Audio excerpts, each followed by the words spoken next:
just keeps collecting more and more stuff to it.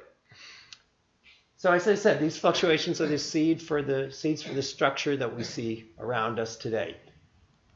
So moving on, about 15 million years after the Big Bang, chemistry kicked in.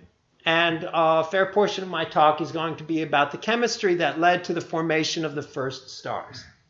And this happened about 500 million years after the Big Bang. These stars tended to be massive. They had short lives, and most of them died within a billion years after the Big Bang. So that's the end of the first stars. I'll talk about how stars make elements, and then I'll talk about how those elements led to organic chemistry. So now I'm talking about the modern day universe. And during this epoch, the sun was born. So I want to ask, how old is the sun? Who, shout out a number. How old is the sun? 5 billion, 4.9, 4 billion. Yeah, 5 billion roughly. That's about how old the sun is. So the sun was born 9 billion years after the Big Bang. And this is today. How old is the cosmos? 13.8 is the plus or minus 0.01 or something like that. So yeah, it's old. Okay, we're going to talk now about how stars are born. This is rated G, so if there are any kids in the audience, it's fine.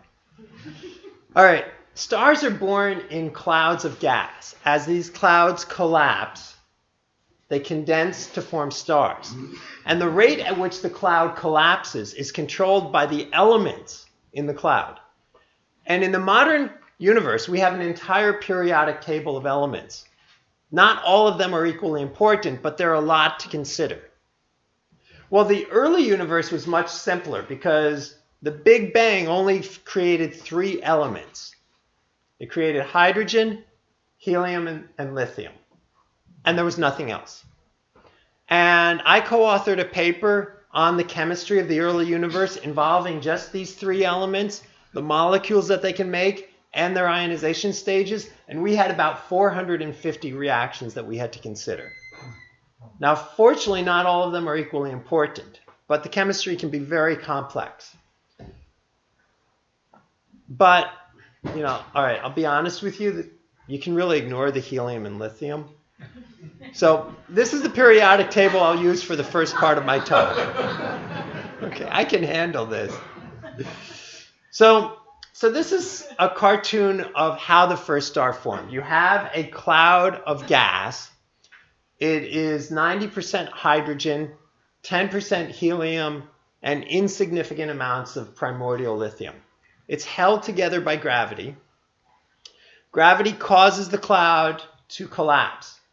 And as the cloud collapses, the particles start moving inward faster and faster. They speed up, they get hotter. So as the volume goes down, the temperature goes up. And if there were no way for the cloud to cool, the thermal pressure would stop the cloud from forming a star. And the reason that the cloud can cool is because there's a little bit of molecular hydrogen. There's 0.01% molecular hydrogen. I will explain what molecular hydrogen is in just a couple of view graphs. So this molecular hydrogen radiated the heat of the cloud away, enabling the cloud to cool down to temperatures of about 200 Kelvin. Okay, what's 200 Kelvin in Fahrenheit? Very cold. Yes, that's a good answer. Other answers? Minus 70. Minus 70? Someone said 100? It's minus 100.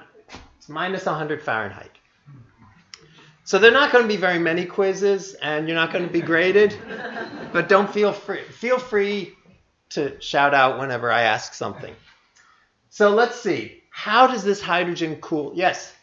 Where did the hydrogen and helium come from?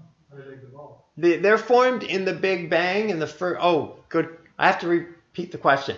How do the hydrogen and helium form? Where do they come from?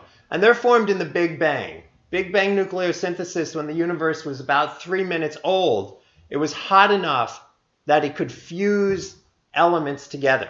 And it created the hydrogen and some helium and insignificant amounts of lithium. So it's a relic from the Big Bang. Okay, so you could ask the next question of where did the hydrogen come from originally? Where did the hydrogen come from? The hydrogen came from the particles inside the proton.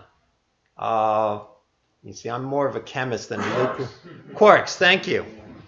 The quarks came together and formed the protons, and I'll define a hydrogen atom in just a minute.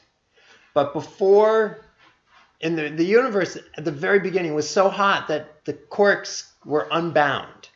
And then as it cooled down, they were able to come together and form protons, and then the protons formed helium.